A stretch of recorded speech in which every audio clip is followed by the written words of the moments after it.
This is Kingdom Builders with Bless the House Ministries.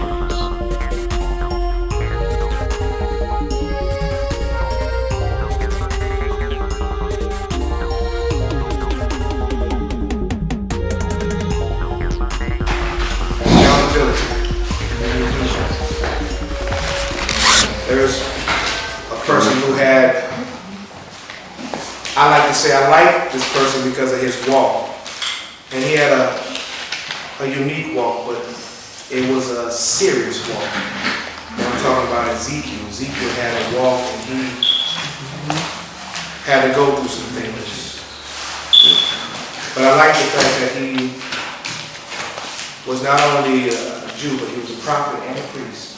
He came out of the Levitical priesthood, so he understood some things about being accountable. You know, he had to go. Did you get that paper? He was charged with going to the Israelites to tell them what God's plan was, because they were being disobedient. But let me take you to the story real quick and show you something. Real fast. Real fast. Ezekiel 33. The word of the Lord came to me. Son of man, speak to your people and tell them, suppose I bring the sword against a land, and the people of that land select a man from among them, appointing them as their watchmen, and he sees the sword coming against the land and blows his trumpet to warn the people. Then if anyone hears the sound of the trumpet but ignores the warning, and the sword comes and takes him away, his blood will be on his own head. Since he heard the sound of the trumpet but ignored the warning, his blood is on his own hands.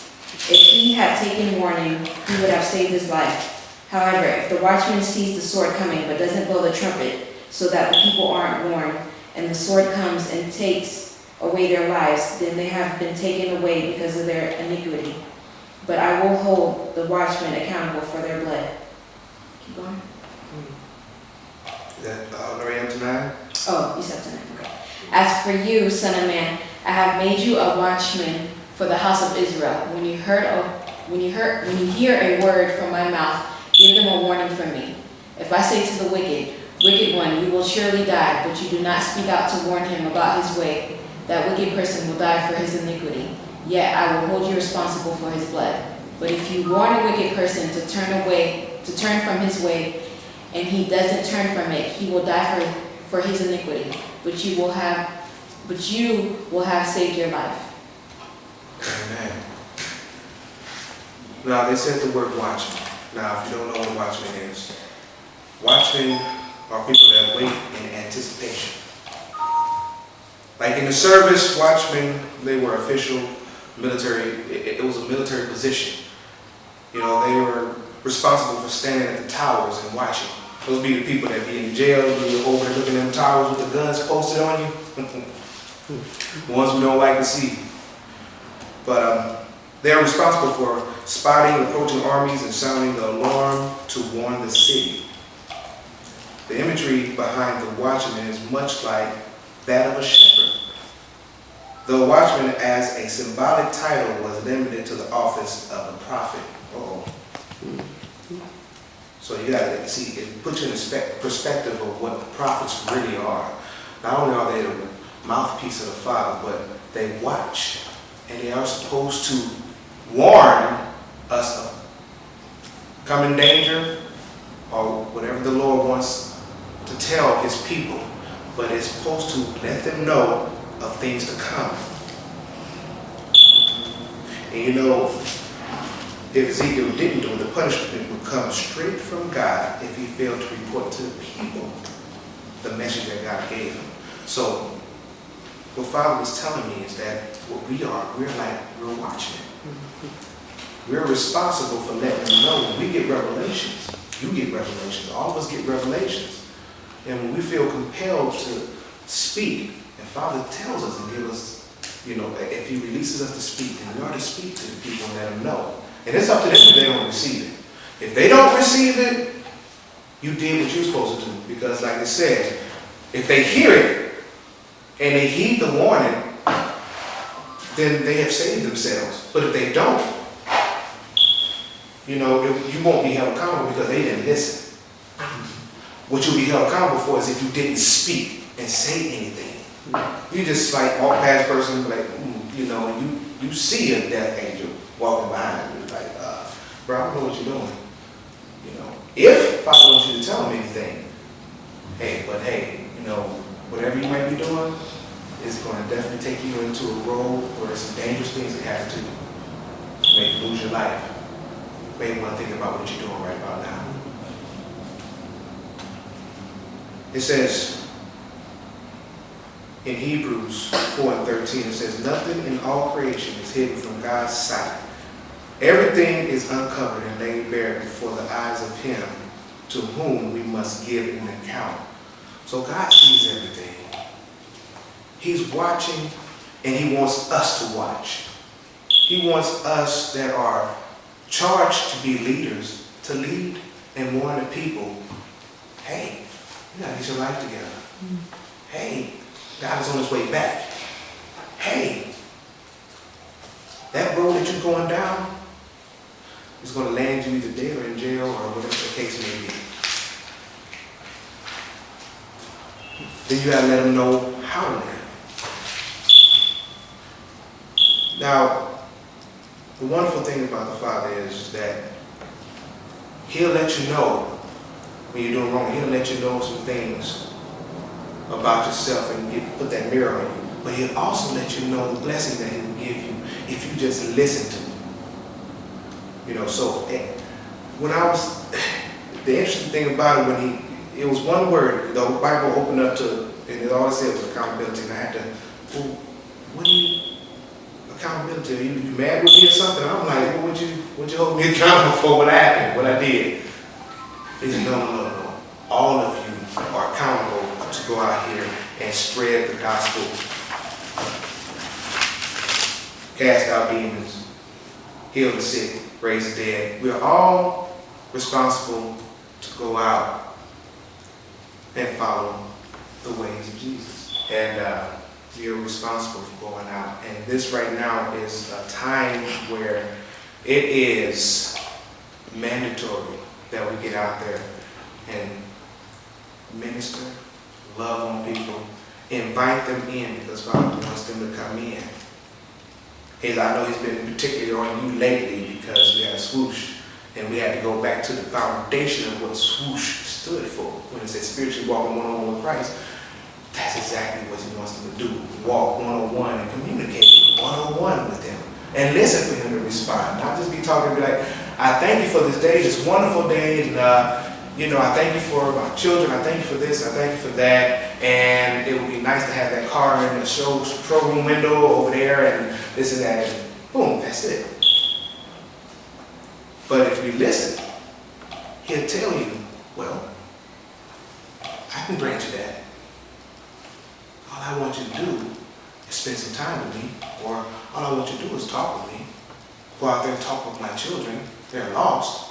I need some people who are willing to go out there and be my voice to them. And what I like about Ezekiel is that he was that voice. He was the voice to go out there and tell them. And God told him, don't be afraid of what they say. They can't do nothing to you. I got you. But just go out there and say what I need to say to them because they don't listen to me no more. So I'm going to send you in. And that's what's going on now. If you look at what's going on with the world, they're not listening to what God is saying. They're doing what they want to do. So they're not listening to him no more. So guess what he got to do? He got to send us in like Ezekiel. He got to send us in to these places, to these churches, to the ground that people are just enjoying themselves and going without any type of accountability to anything. That's the one thing that's actually missing from the church is accountability. It's like, I ain't doing that. As long as I abide by these rules that I set up in my church, that I'm good. But they're accountable. They're accountable for the people that are sitting there who are looking to them to help them get past these issues, or to help them get a relationship with Christ, which they're supposed to be doing. But it's not happening. So when he gave me this word, he gave it to me, and he was kind of stern with me. He said, accountability. This is what I am dealing with them about now. Because they just think that nothing is wrong, everything is good. You know, we can keep talking about prosperity all day long, and people can keep being poor, and lights keep getting cut off, and people are going hungry with no food. But he said it has to stop.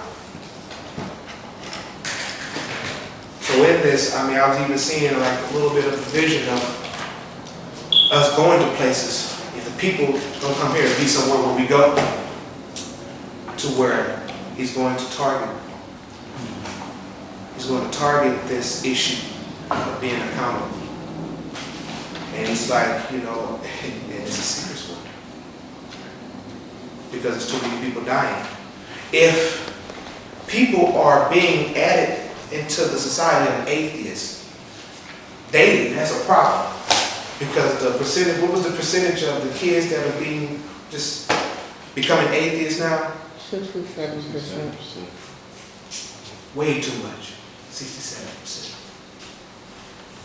To where they don't believe in anything. No heaven, no hell, no God, no Satan. They don't believe in nothing. And it's growing. That ain't supposed to happen. And it's going to keep growing unless we get out there and be, hey, bro, how you doing? How you doing? How you doing? What's up? How you doing? I got a word for you. Or better yet, hey, let's just talk. You know what I'm saying? Brother to brother. I see that you over here, you kind of like, you grabbing this woman by her collar and you tripping over here. What's going on, man? You can't be like that. Or I see you about to do something, you're lurking around in the corners and in the dark places like you about to steal something. You gotta just talk to them. Because they don't have nobody to stop them no more. Really as much as you see a lot of the television evangelists, they speak and they speak really well. But how much do they do when they just walk past the people that are hurting right there in front of them? Because once they leave the church, I'm looking at how you live outside the church. That's what I'm looking at. I'm looking at, did you just walk past that dude? You see him doing something right there? You can't do that. You got to say something. We're accountable for saying it. Especially if he chose you to do it. He just told Ezekiel, stand up, son of man, and started talking to him. Chose him. He chose us. He didn't ask, but he just chose you. So just put that to the side. Like, why choose me? I got some hang-ups and stuff. Well, we all do. We all got some hang-ups. We all have some issues. We all have habits that we wish that we could stop. But how can we ever live up to this stature?